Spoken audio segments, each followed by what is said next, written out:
Hey, what's up, guys? It's time for some non-scientific fun with normalization and neutralization and stuff like this. Last time we talked about this, we talked about the ridiculousness of the idea that Barry Bonds would hit 58 home runs in 1908. We're going to go ahead and we'll play around a little bit more with Baseball Reference here and take a look at another extreme performance. So you might actually already be aware of this. This is Owen Wilson, who you know and love from the 1908 replay. Interestingly enough, he was a rookie that year, rookie outfielder. Wilson has a mostly unremarkable career, though he did hit a lot of triples until you get to 1912, where he had 36, which is the major league record. In fact, 36 is not just the major league record for triples. It's like by far the major league record. I think the next highest in the post-1893 game of baseball is like 26 or something like that. Technically, if you go back far enough, I think you can find guys who hit more triples in like the Union Association of 1884, which I would argue is probably not actually a major league. Yeah, this is a pretty intense and extreme performance. And I've thought, well, what happens if we take this and we try to neutralize it to a different era? And of course, then I go ahead and close the tab on us, so we're going to have to go back and find him again. So the interesting thing that I discovered when we neutralized him and bring him to a different era is that we don't see necessarily the same extreme performance that we saw when we had Barry Bonds go back to 1908. So here is StatHead, and this is what we can look at. We just want to look at individual seasons. I only want to look at one season. It doesn't let me do that for some dumb reason. I don't get it. All right, let's pretend that he's playing with the Dodgers this year. So we'll just get results at this partial year. Now, his 1912 season says, I don't know, I have it set up by home runs, who cares? His 1912 season would have him hit 38 triples instead of 36, which, I mean, whatever. Like, maybe it would happen, maybe not. I really doubt anybody's going to hit 38 triples in 2023. The interesting thing about this is if you can think of a park that's like a small, like bandbox type park, we're going to have similar results. So, I know what we'll look at. Not necessarily a bandbox, but let's go back to the Rockies in 1995, right, when Coors Field opened up.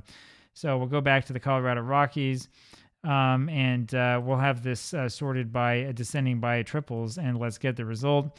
And what he's projected to hit there are 39 triples as opposed to 12 home runs.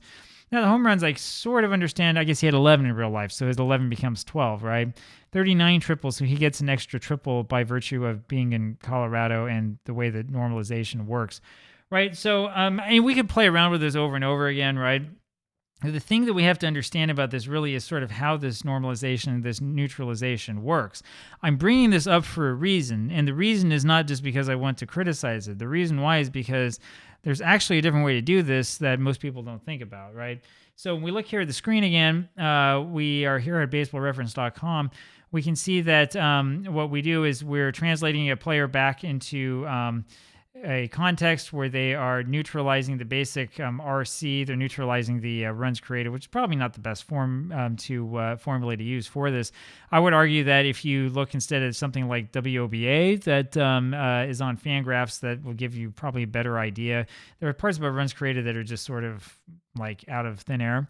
Anyway, but they're converting the player over to a neutral run-scoring environment and then assuming that players get singles, doubles, triples, home runs, walks, hit by pitcher, and stolen bases in the same proportion of overall hits as before, which is the wrong assumption to make, right? That's the reason why when we're taking Bonds and putting him back in 1908, he's still hitting like 60 home runs.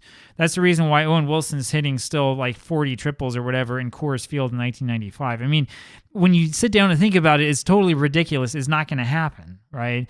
These are outlier type seasons, but this shows a problem with the neutralization process itself. Now, there is a better way to do it, and it's a way that I know about only through the magical world of simulation.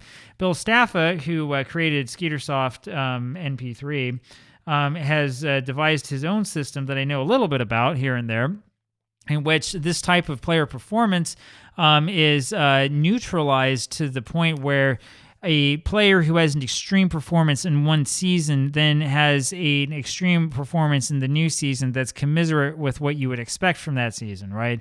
So in other words, Barry Bonds, instead of going back to 1908 and hitting like having all of his hits transfer, his slugging percentage transfer back into these hits, after making a slight adjustment for runs only, he's not going to hit many more home runs than the guy who led the league in homers, right?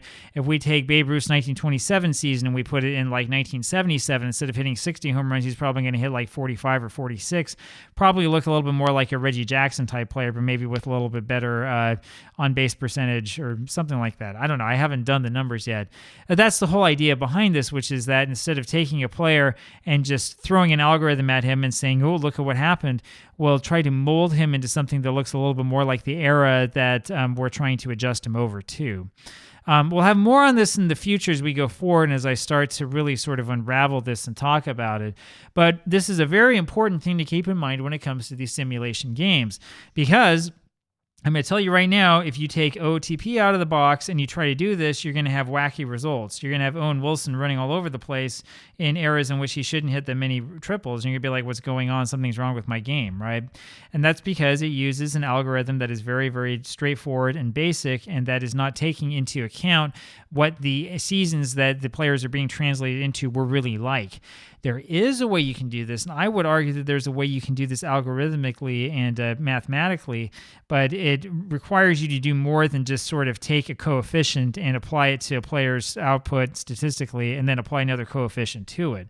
So what if you don't care about these simulations? Well, if you do a little bit of thinking, you'll see that there are implications for this that do impact sabermetrics in general and the way that we think about neutralizing statistics and taking players and putting them into more neutral contexts. We'll have more on that a lot later on, but there's a little bit of food for thought for you as I myself try to figure out exactly where we can go with this.